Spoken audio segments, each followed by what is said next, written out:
नमस्कार दोस्तों, मैं विनोद कुमार यादव बीड़ावादी के इस ऑनलाइन प्लेटफॉर्म पर आपका स्वागत करता हूं। इतिहास के क्रम में आज हम लोग पढ़ेंगे औरंगजेब के बारे में। आज पढ़ेंगे तो आइए देखते हैं औरंगजेब के बारे में क्या है। आज औरंगजेब के बारे में हम लोग अब पढ़ेंगे। ठीक, आइए।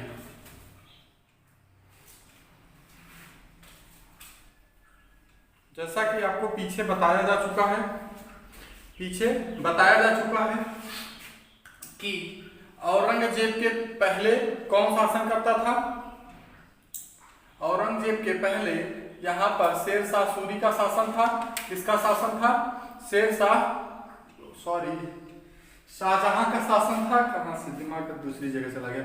शाहजहां का शासन था। शाहजहां के ही मतलब ये पुत्र थे औरंगजेब, और इनके जो है पुत्रों में लड़ाइयाँ होती हैं उत्तराधिकारी बनने के लिए। फिर उस क्रम में देखते हैं कि बाद में जाकर के 1657 से लेकर के 59 के बीच लड़ाई होती है उत्तराधिकारी बनने के लिए। फिर वहां से औरंगजेब जो है क्या होते हैं, औरंगजेब जीत जाता है। और औरंगजेब जीतने के बाद पहले 1658 ईस्वी में जब जीता, आगरा पर जब कब्जा किया, तो आगरा में ही जल्दबाजी में अपना राज्याभिषेक करवा लिया। राज्याभिषेक करवाया जब आगरा में, फिर इसके बाद दिल्ली की तरफ बढ़ा। दिल्ली की तरफ जब बढ़ा, फिर दिल्ली में जब लास्ट वाला जब युद्ध उत्तराधिकारी वाला जीत गया, फिर उसको जीतने के बाद वो दिल्ली में प्रवेश कर गया। और दिल्ली में जाकर के इत्मीनान से, आराम से वहां पर पुनः राज्याभिषेक 1659 ईस्वी में करवाया, जून माह में। तो उसी के बारे में डिटेल्स अब देखिए। औरंगजेब आ गया। औरंगजेब अपने और अन्य भाइयों को मार दिया था, खत्म कर दिया। तो मुगल काल में ही औरंगजेब बचा। तो अब शाहजहां के बाद औरंगजेब का नंबर आ गया है। ठीक है, कभी कभी दिमाग उलझ जाता है, उल्टा आ जाता है। ठीक है, तो औरंगजेब हो गया। औरंगजेब 1658 ईस्वी से 1707 ईस्वी। कुछ लोग ये कह रहे होंगे कि सर 1658 ईस्वी में तो लड़ाई ही चल रही थी, 59 ईस्वी में लास्ट लड़ाई वो जीता था जो है, तब 59 में जीतने के बाद फिर वहां पर जाकर के शासन किया।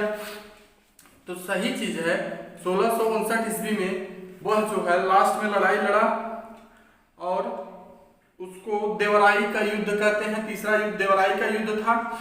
और उसी को जीतने के बाद वह दिल्ली पर जो है लगभग अपना अधिकार कर लेता है, फिर वहां पर शासन करता है। तो जब 1658 ईस्वी में हमने आपको बताया कि जब आगरा पर वो कब्जा कर लिया, आगरा पर कब्जा करने के दौरान वहां पर उसने अपना तुरंत राज्याभिषेक करवा लिया। मतलब जल्दबाजी में राज्याभिषेक करवा लिया कि हाँ हम ही राजा हैं, हाँ हम ही राजा हैं, यही चाहता था।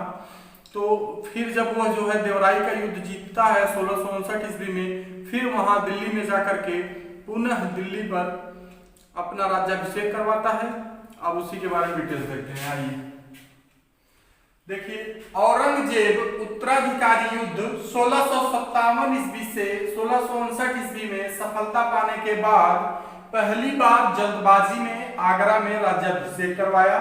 31 जुलाई 1658 ईस्वी को, पहली बार 31 जुलाई 1658 ईस्वी को वह पहला अपना राज्याभिषेक करवाया।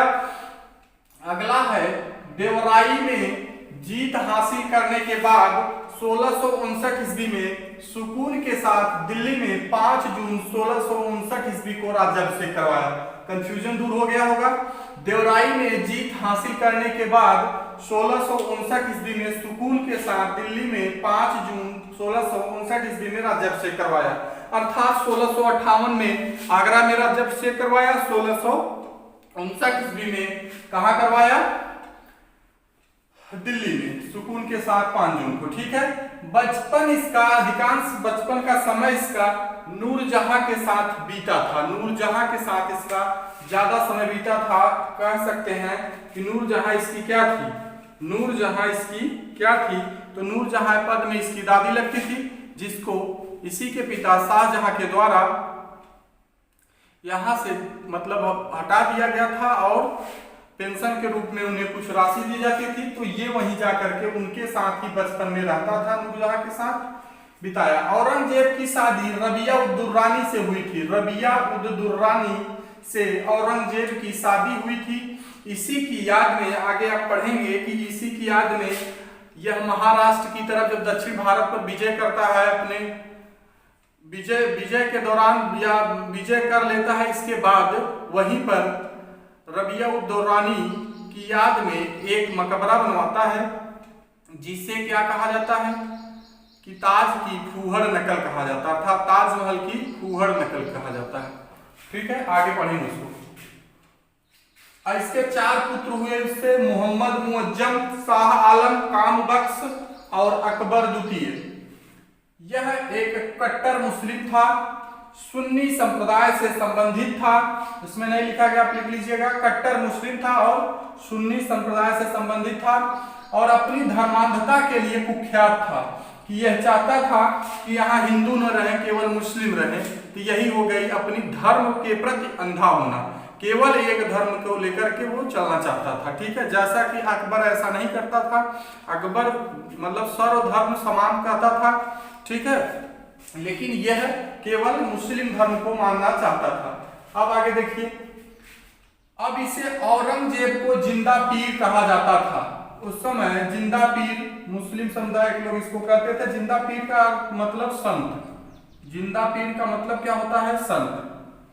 औरंगजेब ने 1679 ईस्वी में पुनः हिंदुओं पर जजिया कर लगाया, जो कि अकबर के द्वारा हटाया गया था। वो जजिया कर 1679 ईस्वी में पुनः औरंगजेब ने लागू कर दिया और तीर्थकर भी लागू कर दिया कि अब तीर्थ पे भी जो है कर लगाया जाएगा। पुरंदर की संधि, पुरंदर की संधि, अब देखिए ये तो मान लीजिए कि इधर आगरा दिल्ली साइड में हो गया।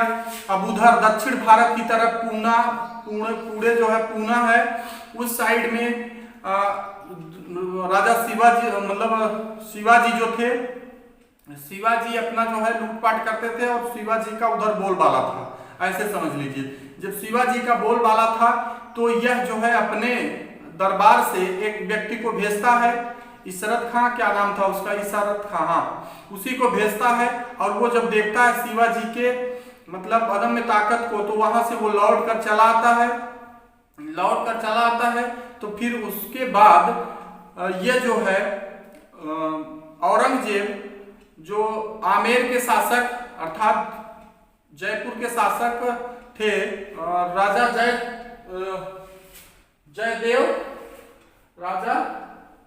जयदेव थे, जो है वहां पर जय सिंह थे, सॉरी, राजा जय सिंह थे। तो राजा जय सिंह को शिवाजी के पास जो है भेजता है और शिवाजी को जो है दबोचने का प्रयास करता है। फिर देखिए क्या होता है कि पुरंदर की संधि होती है। उस समय राजा जय सिंह और शिवाजी के बीच 22 जून 1665 ईस्वी को पुरंदर की संधि हुई। उस संधि में ये कहा जाता है कि शिवाजी के पुत्र अपने पुत्र को जो है मुगलों की सेना में मदद करने के लिए भेजे थे। उस संधि के बाद राजा जय सिंह, जो जय सिंह थे, जय सिंह के कहने पर स्वयं शिवाजी 1666 ईस्वी में आगरा दरबार में उपस्थित हुए और वहीं से उनके औरंगजेब कैद करके जयपुर भवन में कैद करा दिया। देखिए हुआ क्या कि राजा जय सिंह जो थे वो जो है चाल कर गए और शिवाजी को आगरा के दरबार में, औरंगजेब के दरबार में लाते हैं। औरंगजेब वहां पर और दगाबाजी कर गया, कुछ वाद विवाद हुआ, जिसके दौरान इनको शिवाजी को गिरफ्तार करके जयपुर महल में ले जा करके बंद करवा देता है। वहां से जयपुर महल में जब बंद करवा देता है तो शिवाजी वहां से भी निकल करके फरार हो जाते हैं और पुनः दक्षिणी भारत पर लगातार अपना शासन चलाते हैं उधर। ठीक है, 1675 ईस्वी में औरंगजेब ने सिखों के 9वें गुरु तेग बहादुर की हत्या करवा दिया था।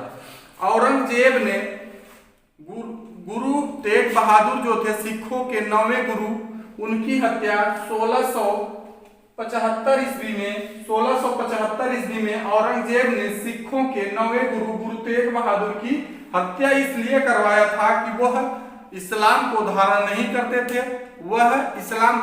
नहीं करते थे, जिसके कारण उनको मौत मिली। और किसके द्वारा दी गई? औरंगजेब के द्वारा दी गई। 1675 ईस्वी में ही इसने हिंदू मंदिरों को तोड़वाने का निर्देश दे दिया कि हिंदू मंदिरों को तोड़ दिया जाए। उस क्रम में सोमनाथ के मंदिर को तोड़वाया गया और काशी विश्वनाथ महादेव के मंदिर को तोड़वाया गया। ठीक है, उसमें काशी विश्वनाथ महादेव के मंदिर जो वाराणसी में है उनको भी वहां पर भी जो है तोड़वाने के लिए वो आदेश कर दिया, वो तोड़े भी गए। ठीक है, 1600 और अन्य मंदिर तोड़े गए, लेकिन मुख्य प्रमुखतः जो ज्योतिर्लिंग है उसमें ये दो जो है काशी विश्वनाथ महादेव और वहां पर जो है सोमनाथ मंदिर को जो है लूटने का मतलब तोड़ने का आदेश दे दिया, ये टूटे थे। 1679 ईस्वी में औरंगाबाद में बीबी का मकबरा बनवाया। 1679 ईस्वी में बीबी का मकबरा बनवाया कहाँ? औरंगाबाद में, जिसे ताजमहल की फूहड़ नकल कही जाती है, जिसे ताजमहल की फूहड़ नकल भी कही जाती है। बनवाना चाहता था ताजमहल, बन गया फूहड़ नकल। ठीक है, हिंदू मंदिरों को तोड़वाता था। सिक्कों पर कलमा गुदवाना बंद किया। सिक्कों पर जो सिक्का होता था उस पे कलमा जो पीछे लिखा रहता था उसको भी बंद करवा दिया। इसलिए बंद करवाया था ताकि जो गैर मुस्लिम लोग हैं वो अगर इस सिक्के को छुएंगे तो मेरा सिक्का, मेरा धर्म अपवित्र हो जाएगा, अपवित्र हो जाएगा, और लोग इसको बदबू दे रहे थे। ठीक है, ऐसे ऐसे शासक हुए, क्या कहा जाए। सिक्कों पर कलमा गुदवाना बंद किया। सिक्कों पर कलमा गुदवाना बंद कर दिया। इसलिए बंद करवाया था ताकि जो गैर मुस्लिम लोग हैं वो जो है क्या करेंगे, इसको छू देंगे तो इस्लाम धर्म अपवित्र हो जाएगा। कितना पागल था ये। भांग की खेती करना, गाना बजाना, ताजिया, नवरोज, झरोखा आदि त्योहार बंद करवाया था। इतना त्योहार बंद करवा दिया था। भांग की खेती करना बंद करवा दिया। जानता था कि भांग लोग खाएंगे तो हमको ही गाली देंगे। अक्सर देख रहे हैं शासक जितना नशा वाला चीजें होती थी उसको बंद करवाने का ही प्रयास करते थे। भांग की खेती करना बंद करवा दिया। कहा कि जैसे भांग लोग खाएंगे तो क्या करेंगे, शासक को अगर गाली देते हैं, आप जानते होंगे पी लेने के बाद सब पीएम हो जाते हैं। उसी प्रकार से भांग की खेती जो है क्या करवा दिया, बंद करवा दिया। गाना बजाना भी बंद करवा दिया, कहीं गाना बजाना नहीं चलेगा, ताजिया नहीं निकलेगा, नवरोज, झरोखा आदि त्योहार बंद करवा दिया था। ठीक है, अब देखिए तुलादान प्रथा को भी बंद करवाया था इसने।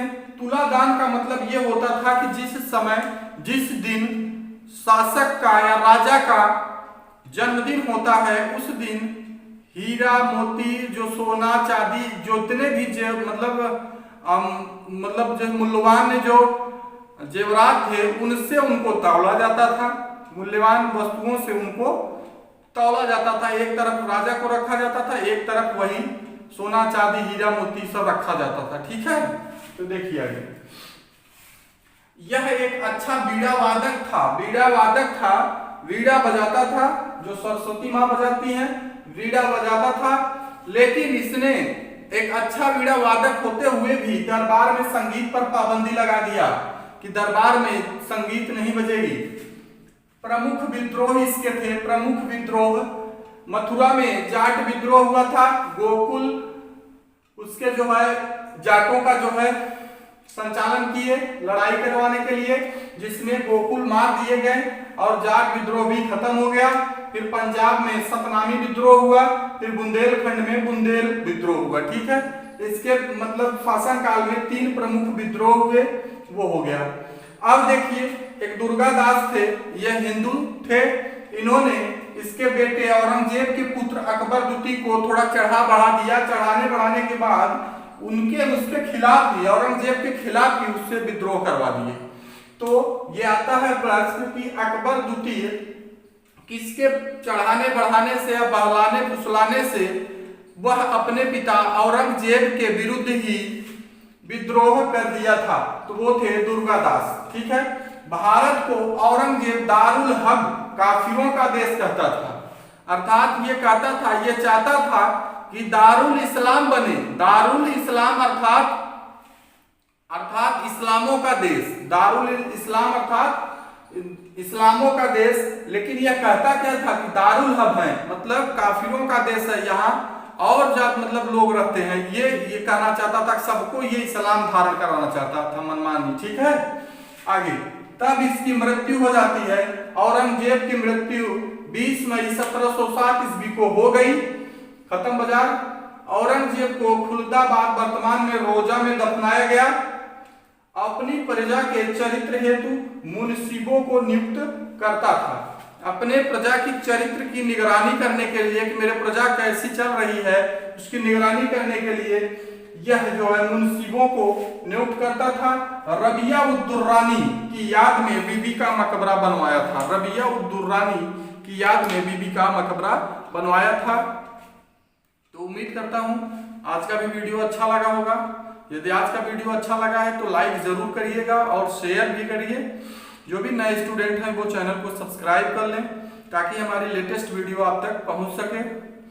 तो आज का वीडियो जो है ये था औरंगजेब पर। अगला वीडियो जब अब आएगा तो वो थोड़ा सा शिवाजी के बारे में या नहीं मुगल शासन व्यवस्था के बारे में बता देंगे कि मुगल शासन की व्यवस्था कैसी थी, उसके बारे में डिटेल बताएंगे।